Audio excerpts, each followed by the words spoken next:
Purihin natin ang Diyos. Purihin natin ang Diyos. Kabutihan niya ay hindi masusukat, kaya't magpuni ang lahat. Pag-ibig niya ay wagas, pag-asa natin at lakas. Pagpapala niya ay laging bumubuhos. Purihin natin ang Diyos.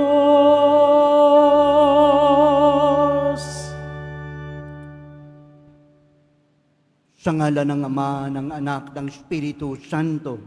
Amen. Sumainyo ang Panginoon. At sumaiyo rin. Magandang umaga mga kapatid. Sa araw pong ito, patuloy tayong magpasalamat sa mga biyayang kaloob ng Diyos sa atin habang pinagdiriwang natin ang kapistahan San Bernabe. At ngayon, taglay ang pusong mapagpasalamat, patuloy nating itaas ang intensyon sa misang ito, ang ating mga personal na kahilingan, gayon din ang mga humihingi ng panalangin.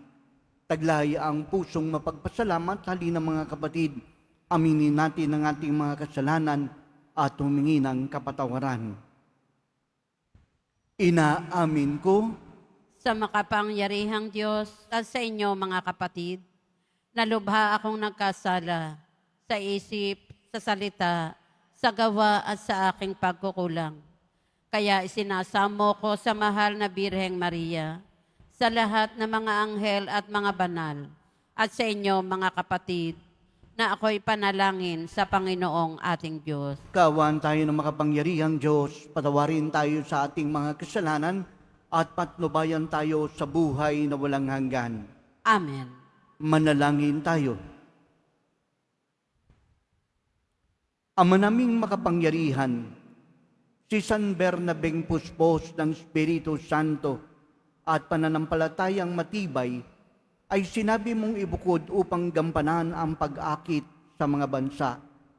Ang mabuting balita ay masigasig niyang inilahad at patuloy nawang maipahayag at totohanang matupad. Sa magitan ni Jesucristo kasama ng Espiritu Santo, magpa sa walang hanggan. Amen. Magsiupo muna ang lahat. Pagbasa mula sa mga gawa ng mga apostol. Noong mga araw na iyon, maraming naniwala at nanalig sa Panginoon. Nabalitaan ito ng simbahan sa Jerusalem, kaya't sinugo nila sa Antioquia si Bernabe. Nang dumating siya roon at makita ang pagpapala ng Diyos sa kanila, siya'y nagalak at pinagpayuhan silang lahat na manatiling tapat sa Panginoon. Mabuting tao si Bernabe, puspos ng Espiritu Santo at matibay ang pananampalataya, kaya marami siyang nadala sa Panginoon. Nagpunta si Bernabe sa Tarso upang hanapin si Saulo, at nang kanyang matagpuan ay isinama niya sa Antioquia. Isang taong singkad silang nanatili roong kasama ng simbahan at nagturo sa maraming tao. At doon sa Antioquia, unang tinawag na Kristiyano ang mga alagad. May mga propeta at mga guro sa simbahan sa Antioquia. Kabilang dito sina Bernabe, Simeon na tinaguriang Negro, Lucio na taga Cirene, Saulo at Manaen, kababata ng tetrarkang si Herodes. Samantalang sila'y nag-aayuno at sumasamba sa Panginoon, sinabi sa kanila ng Espiritu Santo, "Ibukod ninyo sina Bernabe at Saulo. Sila'y hinirang ko para sa tanging gawaing inilaan ko sa kanila." Pagkatapos nilang mag-ayuno at manalangin, ipinatong nila sa dalawa ang kanilang kamay at sila'y pinayaon.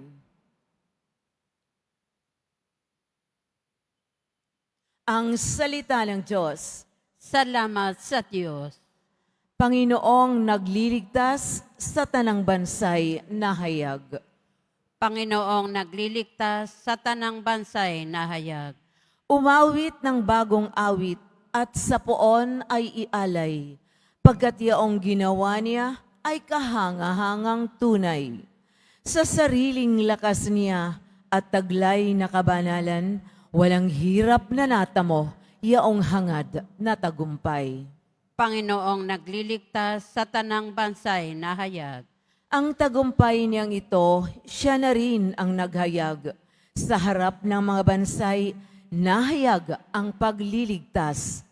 Ang pangako sa Israel, lubos niyang tinutupad. Panginoong nagliligtas sa tanang bansay na hayag. Tapat siya sa kanila at ang pag-ibig ay wagas.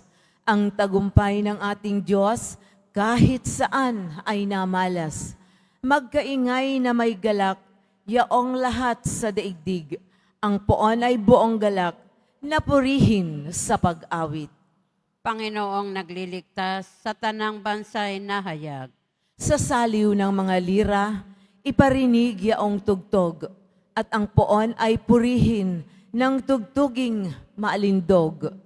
Tugtugin din ang trompeta, nakasaliw ang tambuli, magkaingay sa harapan ng poon na ating hari. Panginoong nagliligtas sa tanang bansay na hayag. Magsitayo po ang lahat.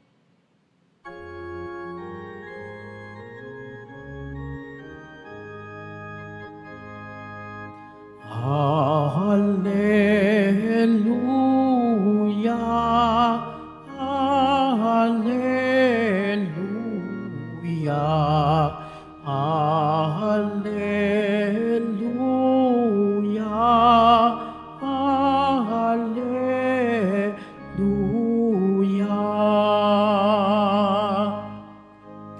Humayo't magturo kayo, palaging kasama ako, hanggang sa wakas ng mundo. Hallelujah, Hallelujah,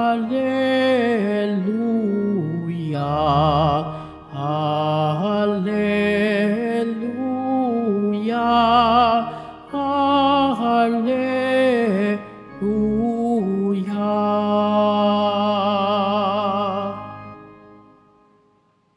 Sumainyo ang Panginoon. At sumaiyo rin. Ang mabuting balita ng Panginoon ayon kay San Mateo. Papuri sa iyo, Panginoon.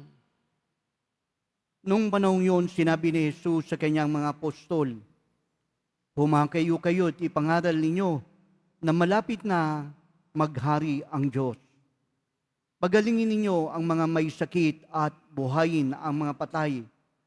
Pagalingin ninyo ang mga ketongin at palayasin ang mga demonyo. Yamang tumanggap kayo ng walang bayad, magbigay naman kayo ng walang bayad. Huwag kayong magdala ng salapi, maging ginto, pilak o tanso sa inyong mga lukbutan. Huwag din kayong magdala ng supot sa inyong paglalakbay, ni bisang pampalit na pangyapak o tungkod, sapagkat ang manggagawa ay makaikarapatan sa kanyang ikabubuhay. At sa mambayan kayo ngayon kayo dumating, humanap kayo ng taong karapat-dapat pakituluyan at manatili kayo roon bilang kayo habang sa lugar na iyon. At pagpasok nyo sa bahay, sabihin ninyo, maghari nawa ang kapayapaan sa bahay na ito. Kung karapat-dapat ang mga tao sa bahay na iyon, pananatilihin niya ang kanila ang iyong pagbati. Ngunit kung hindi, bawiin niyo ito."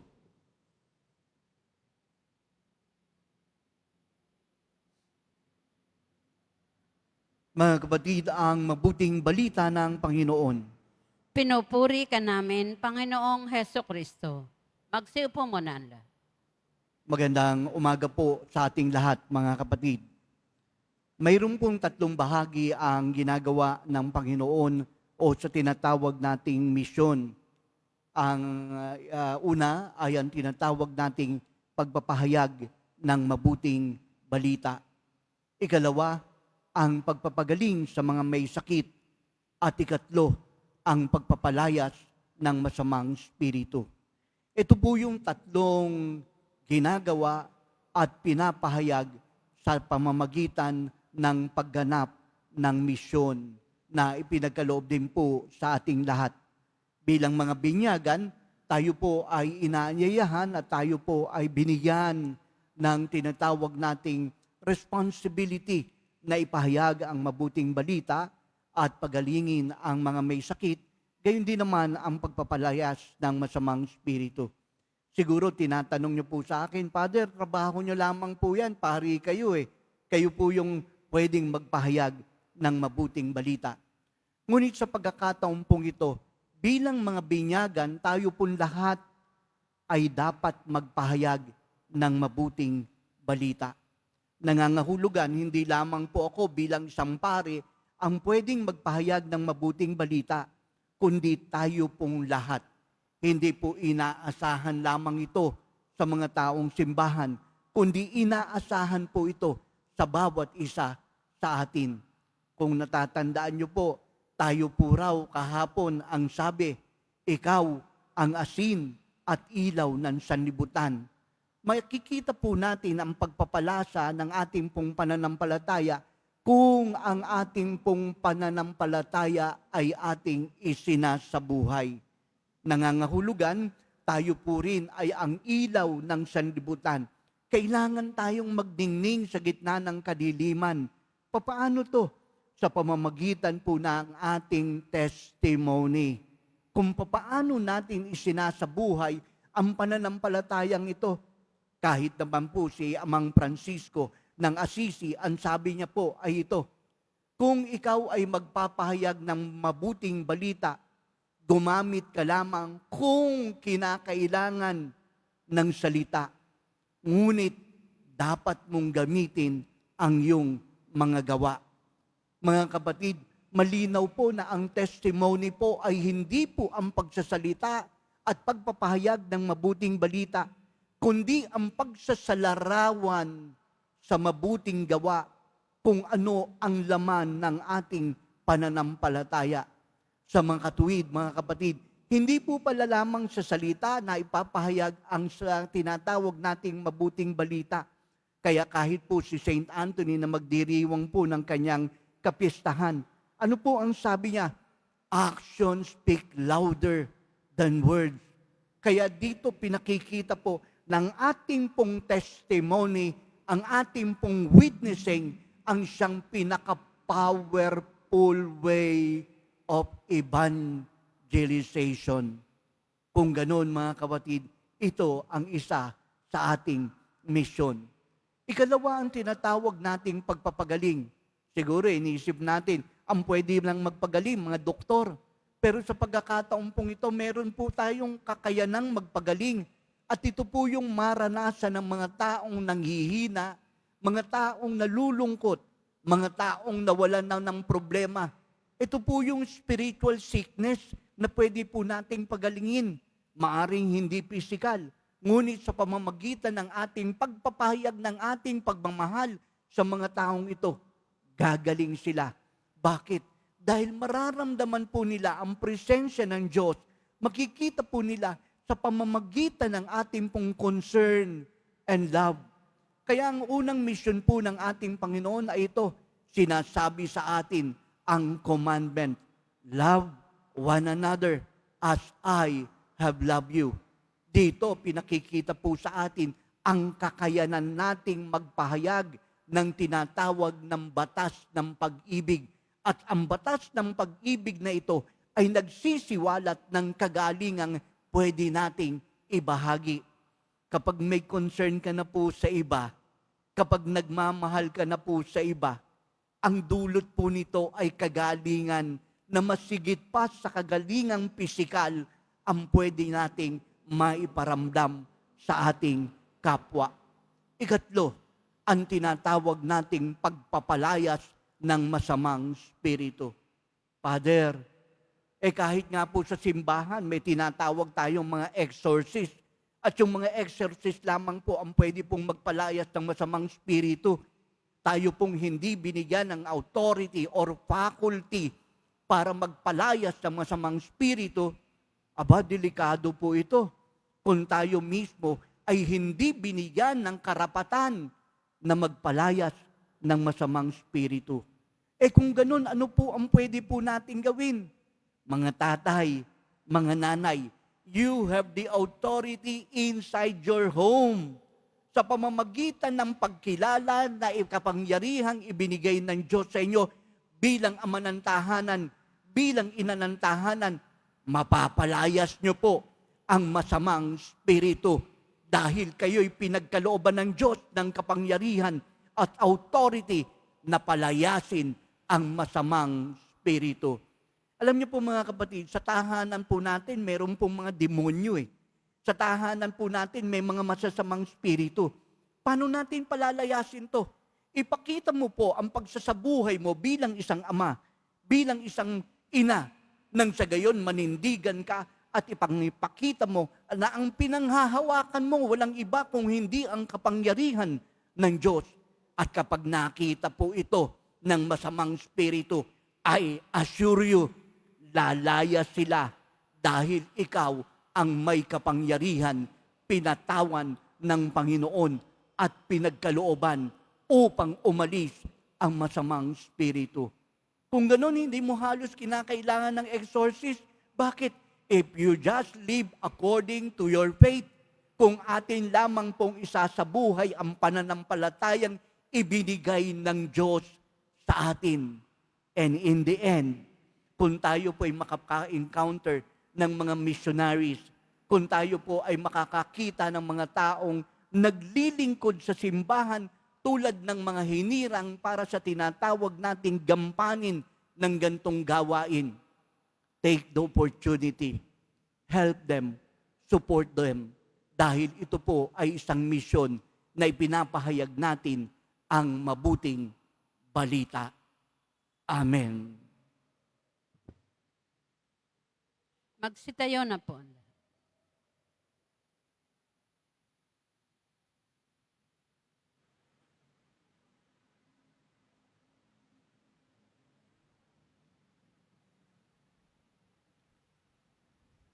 Minamahal kong mga kapatid, manalangin tayo sa Diyos Ama na nagnanais na ang lahat ng tao ay maligtas at makabatid ng katotohanan.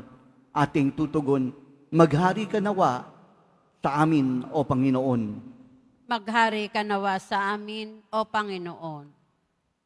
Ang Santo Papa, mga obispo, at mga pari, naway patnubayan ng banal na Espiritu sa pagtataguyod ng layunin ng misyon. Manalangin tayo.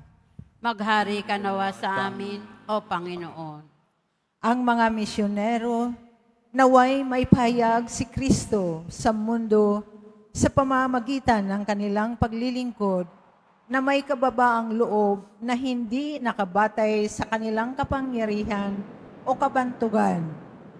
Manalangin tayo. Maghari ka nawa sa amin, O Panginoon.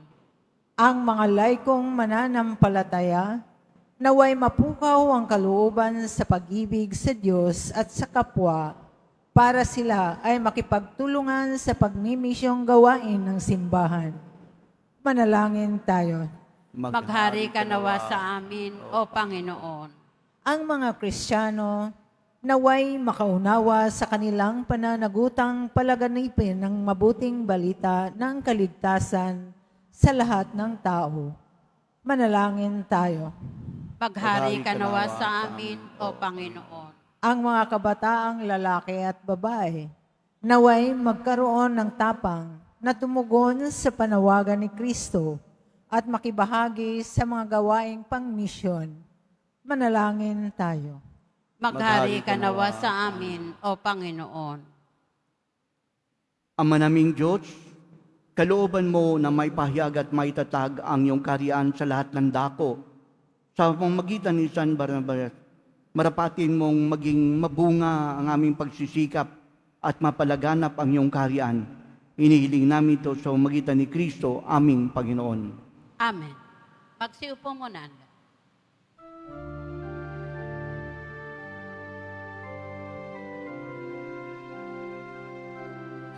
Tanggapin ninyo, O Diyos naming Ama,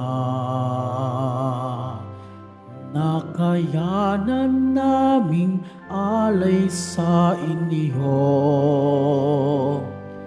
Galing din po sa inyo mga biyaya na ito, tinapay at alak mula sa aming ani. Inyo po nawa itong ikaligaya. Kung mamarapatin po sila'y inyong gawing katawan at dugo ng inyong anak, minamahal naming Jesus. Minamahal naming Jesus. Tumayo na po ang lahat. Mga kapatid, manalangin kayo upang ating paghahangin na maging kalugod-lugod sa Diyos amang makapangyarihan sa lahat. Tanggapin nawa ng Panginoon itong paghahain sa iyong mga kamay, sa kapurihan niya at karangalan, sa ating kapakinabangan at sa buong sambayanan niyang banal. Ama namin lumikha, ang aming mga alay ay gawing mong banal sa iyong pagbabasbas na magpaalab nawa sa miningas ng iyong pag-ibig sa aming lahat. Sabagat ito rin ang nagbunsod kay San Bernabe para ihatid ang bansang liwanag sa mabuting balita. Sa pamamagitan ni Jesucristo kasama ng Espiritu Santo, magpas sa walang hanggan. Amen. Sumainyo ang Panginoon. At sumaiyo rin. Taas sa Diyos ang iyong puso't isipan. Tinaas na namin sa Panginoon. Pasalamatan natin ang Panginoong ating Diyos. Marapat na siya ay pasalamatan. Ama naming makapangyarihan, tunay ngang marapat na ikaw ay aming pasalamatan sa pamamagitan ni Jesucristo na aming Panginoon. Itinatag niya ang iyong sambayanan at ang mga apostol sa ligang katuwang sa pananatili ng iyong pagmamahal na di magwawakas kahit kailan. Kaming sambayanan mo dito sa daigdig ay katibayan sa pamumuhay sa langit. Kaming narito ang tagapagpahiwatig, pagkakaisa ng tanan sa iyong pag-ibig. Kaya kaisa ng mga anghel nagsisiawit ng papuri sa iyo, nang walang humpay sa kalangitan, kami nagbubunyi sa iyong kadakilaan. Santo, Santo, Santo, Panginoon Diyos na mga hukbo, napupuno ang langit at lupa ng kadakilaan mo, o sana sa kaitaasan. Pinagpala ang naparirito sa ngalan ng Panginoon, o sana sa kaitaasan. Magsiluhod po ang lahat. Ama naming banal, ikaw ang bukalan tanang kabanalan.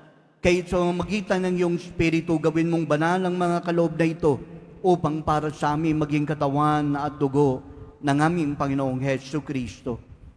Bago siya pinagtiis ang kusang loob na maging handog, kinuha niya ang tinapay. Nagpasalamat sa iyo. Pinaghati-hati iyon, iabot sa kanyang mga lagad at sinabi, tanggapin yung lahat ito at kanin. Ito ang aking katawan na ihahandog para sa inyo.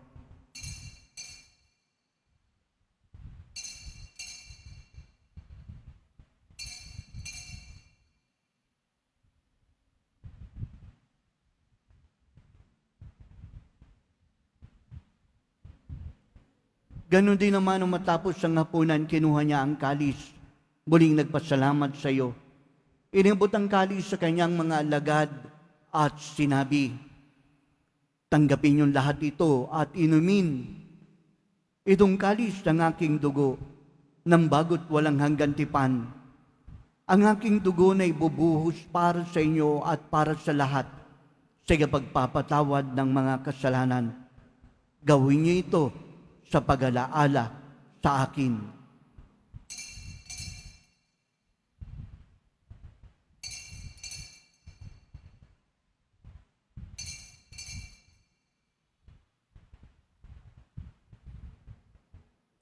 Tumayo na po ang lahat. Ipagbunyi natin ang misteryo ng pananampalataya. Si Kristo'y namatay, si Kristo'y nabuhay, si Kristo'y babalik sa wakas ng panahon. Ama, ginagawa namin ngayon ang pag-alala sa pagamatay at muling paghabuhay ng iyong anak. Kaya nialay namin sa iyong tinapay na nagbibigay buhay, ang kalis na nagkakalob ng kaligtasan. Kami nagpapasalamat dahil minarapat mo kaming tumayo sa harap mo para maglingkod sa iyo. Sinasamo namin kami magkasalo-salo sa katawan at dugo ni Kristo ay mabuklod sa pagkakaisa sa pamamagitan ng Espiritu Santo. Ama, lingapin mo ang simbahang laganap sa buong daigdig. Puspusin mo kami sa pag-ibig kay San Leon na aming Papa at ni Jose na aming Obispo. Tanang kaparian, mga reliyoso, diakono at ang tensyon ng iyong bayan. Alalahanin mo rin mga kapatid naming nahimlay na may pag-asang sila'y muling mabubuhay, gayon din ang lahat ng mga pumanaw. Kawa mo sila't patuloyin sa iyong kaliwanagan. Kawan mo at pagindapating kami lahat na makasalo sa iyong buhay na walang wakas. Kaysa ng mahal na Birheng Maria, ina ng Diyos, ng kabiyak ng puso niyang si Jose, kaysa ng mga apostol Bernabe, at lahat ng mga banal, San Juan Bautista, na namuhay dito sa daigdig ng kalugod-lugod sa iyo, mahipagdiwang nawa namin pagpupuri sa kararangal mo sa magitan ng iyong anak, naming Panginoong Hesu Kristo. Sa pamamagitan ni Kristo, kasama niya at sa Kanya, ang lahat ng parangal at papuri ay sa iyo, Diyos amang makapangyarihan, kasama ng Espiritu Santo, magpa sa walang hanggan. Amen. Sa tagubili ng nakagagaling na utos sa turo ng ating Panginoong Hesu Kristo, pahayag natin ang lakas loob. Ama namin, Sumasalangit ka, sambahin ang ngalan mo. Mapasa amin ang kaharian mo, sundin ang loob mo dito sa lupa para nan sa langit. Bigyan mo kami ngayon ng aming kakanin sa araw-araw, at patawarin mo kami sa aming mga sala, para ng pagpapatawad namin sa nagkakasala sa amin. At huwag mo kaming ipahintulot sa tukso, at iadya mo kami sa lahat ng masama. hinihiling namin kami ay Diyos sa lahat ng masama, pag-anuban ng kapayapaan araw-araw, ligtas sa kasalanan, layo sa lahat ng kapahamakan, samantalang aming pinananabikan ang dakilang araw ng pagpapahayag ng tagapagligtas naming si Jesu Kristo. Sapagkat iyo ang kaharian at ang kapangyarihan at ang kapurihan magpakailanman. Amen. Mga kapatid, dali ng manalangin para sa kapayapaan, kapayapaan sa buong mundo, kapayapaan sa ating bayan, kapayapaan sa ating tahanan, kapayapaan sa ating puso. Panginoong Kristo, sinabi mo sa iyong mga apostol, kapayapaan ang iniiwan ko sa inyo.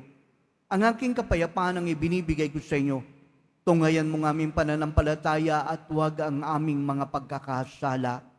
Paggaluban kami ng kapayapaan, pagkakaisa ayon sa iyong kalooban, kasama ng Espiritu Santo, magpa sa walang hanggan. Amen. Ang kapayapaan ng Panginoon ay laging sumainyo. At sumaiyo rin. Magbigayan tayo ng kapayapaan sa isa't isa. Kordero ng Diyos na nag-aalis ng mga kasalanan ng sanlibutan, maawa ka sa amin. Kordero ng Diyos na nag-aalis ng mga kasalanan ng sanlibutan, maawa ka sa amin. Kordero ng Diyos na nag-aalis ng mga kasalanan ng sanlibutan, ipagkaloob mo sa amin ang kapayapaan. Magsiluhod po ang lahat. Ito ang kordero ng Diyos. Ito siyang nag-aalis ng mga kasalanan ng sanlibutan. Mapapalad ang sa kanya'y patuloy na tumatanggap. Panginoon, hindi ako karapat-dapat na magpatuloy sa iyo, ngunit sa isang salita mo lamang ay gagaling na ako.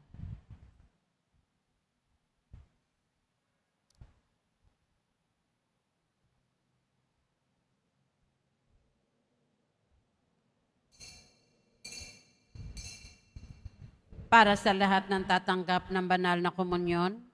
Sasagot po tayo ng amen. Pagkasabi ng pari o ng lay minister ng katawan ni Kristo. At isubo agad sa bibig bago umalis sa harapan ng pari o lay minister. Sumunod po tayo.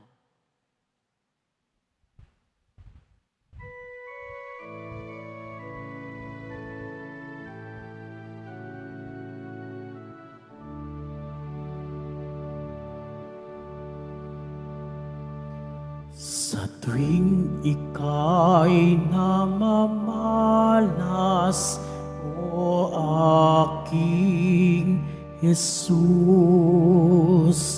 pag-ibig ko sa'yo'y nagniningas, diwa'y nabubuhayan,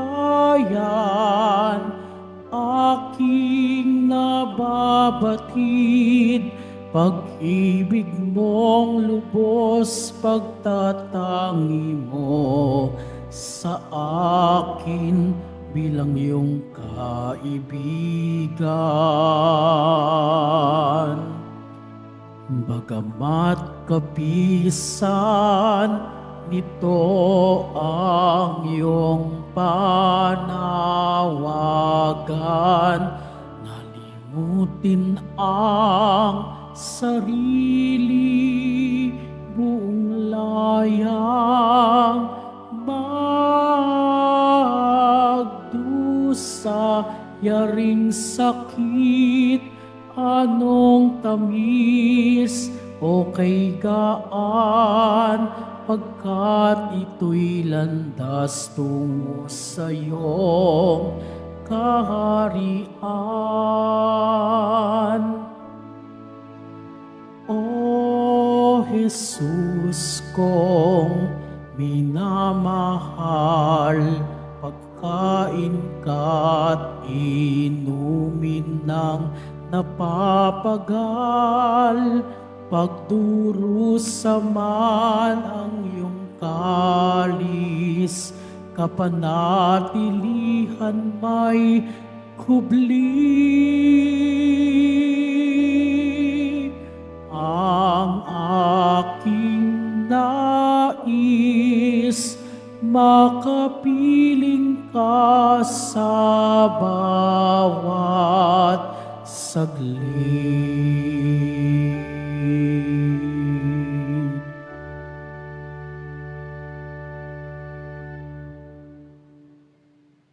Mga kadiboto, mabibili pa rin po sa ating parish office ang Nazareno images at ang Nazareno Novena and Prayer Booklet in English or Tagalog. Pagkatapos ng misa, bibisikan po ang lahat ng banal na tubig. Pinakikiusapan ng lahat na manatili lamang muna sa inyong mga lugar. Sa Quezon Boulevard o Plaza San Juan lamang ang labasan ng lahat. Sumunod po tayo. Maraming salamat po sa inyong pagdalaw at pagsisimba sa Basilica Minor at Pambansang Dambana ni Jesus Nazareno. Tumayo na po ang lahat.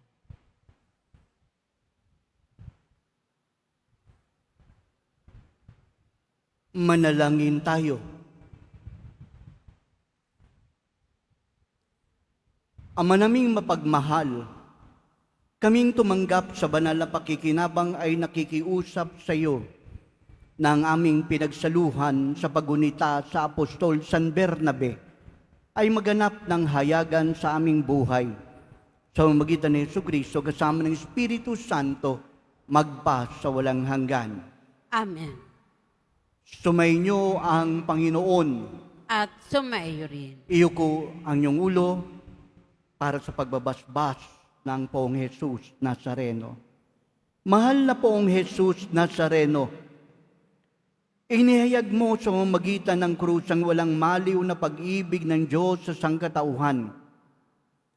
Pakinggan mo ang kahilingan lalo na para sa mga nangangailangan sa iyong tulong at awa. Makamtanawa namin ang iyong kasagutan ng may utang na loob na tinatanaw at pusong mapagpasalamat. Basbasan din po ninyo ang mga imahen, dasalan 10 ng mga panalangin taglay-taglay upang lalo kaming manalangin at magtiwala. Sa magitan ng bendisyon na ito, naway lalo kaming maging mapaglingkod, masunurin at tapat sa iyo aming maluwalhating Panginoon, magpa sa walang hanggan. Amen. At pagpalain kayo ng makapangyarihang Diyos, Ama, Anak, at Espiritu Santo. Amen. Mga kapatid, tapos na ang ating misa, humayo tayong taglay ang kapayapaan ng Poong Jesus Nazareno. Salamat sa Diyos.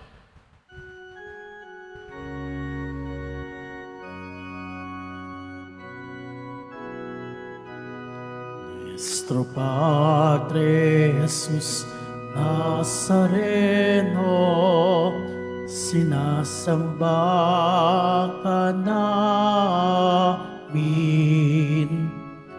pinipintuho ka namin, aral mo ang aming buhay at kaligtasan.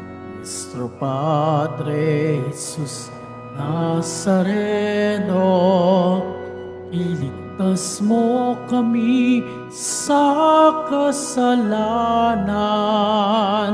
Ang krus mong kinamatayan ay sagisag ng aming kaligtasan. Nuestro Padre Jesus Nazareno, dinarangal ka namin. Nuestro Padre Jesus Nazareno, niluluwalhati ka namin. Nuestro Padre Jesus Nazareno, dinarangal ka namin. Nuestro Padre Jesus Nazareno, niluluwalhati ka namin.